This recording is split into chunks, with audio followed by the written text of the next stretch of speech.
doesn't make sense for Florida. All it's going to do is lead to more budget shortfalls. What we have to do is create jobs, and I'll have a plan for that coming up later.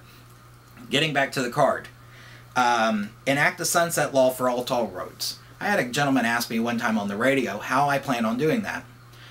The thing is that currently, the way the system was set up is that the politicians came to us as the taxpayers and said, we would like to build a road. Please issue us a bond. So they used our tax money, they bought a bond. That bond was supposed to be paid back within a certain period of time to the bondholders. Now, a lot of toll roads have been enacted since '72, so over a 30-year span of time, don't you believe that they should have been paid back? I do. I believe that politicians should uphold their promises that they made to us, the taxpayers, and that no matter, even if it causes a budget shortfall, that ultimately that promise that the politicians made to the taxpayer is more important at the end of the day than anything else, because once we have gained back the trust of the population, then we can go to them and say, look, we really are short, can you help us? And they're going to believe us, because at that time they know that we're being good stewards for their money. At this time, no one believes that any politician is being a good steward of their money. So what I would like to do is bring back that faith in government to a point, the faith in the politicians, that what they're telling you is truthful and they're not sitting up there and lying to you anymore. I know it sounds very simplistic, but I do believe in honesty is the best policy, and once again, I know that sounds simplistic. The other thing is to increase penalties, missed one. Enact prison farm programs to offset prisoner food cost. I love this program. It's enacted in a couple of counties throughout the state of Florida right now. This program helps to offset the cost of housing an inmate. My thought is, if I have to go to work on a daily basis to provide for the prisons, for the inmates, then shouldn't the inmates who are in prison supply some of their own work, some of their own labor, and therefore supply some of the cost that is necessary for housing them? I didn't break the law. They did. And I'm asking that they pay for their portion of staying there and being housed. Why should I have to pay because they're a bum and they went out and broke the law?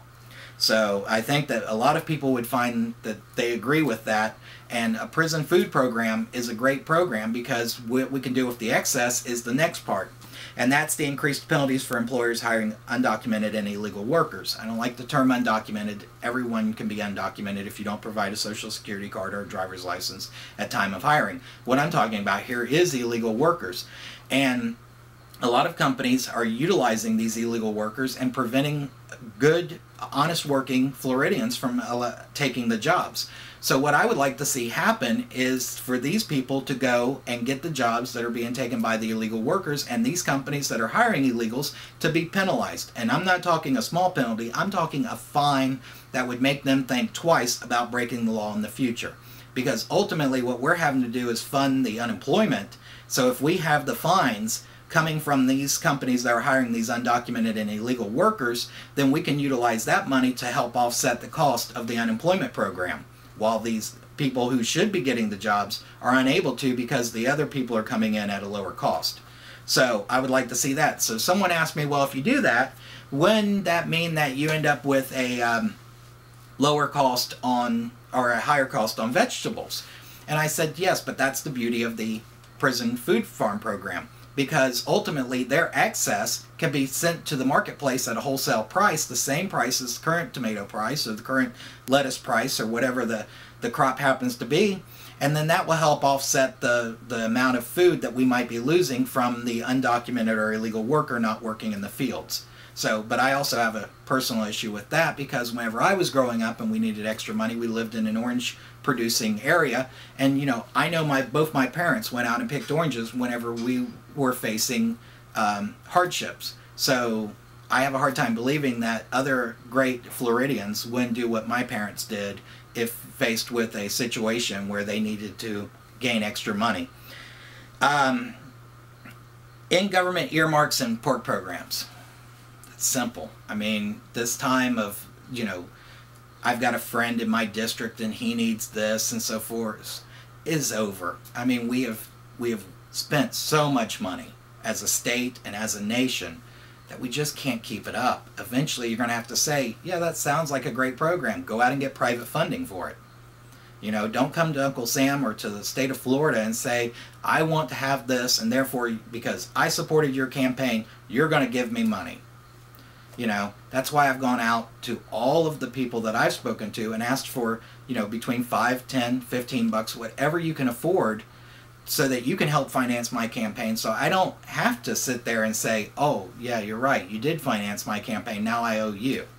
I don't want to owe anybody anything at the end of the day. I want to owe the voters, I want to owe the taxpayers, and I want to do the best work for Florida.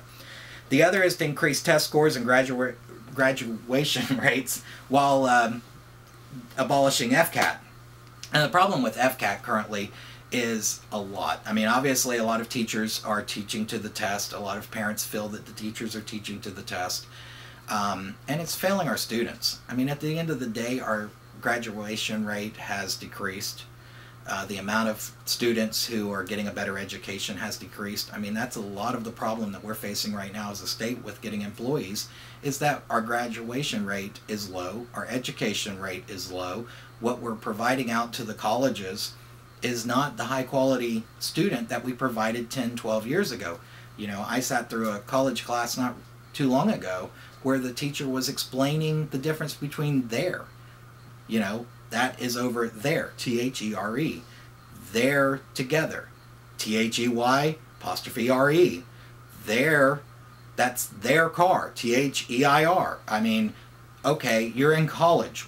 Why should you have to have this explained to you? Didn't you go to 12 years of English class? Shouldn't that have been explained at that time?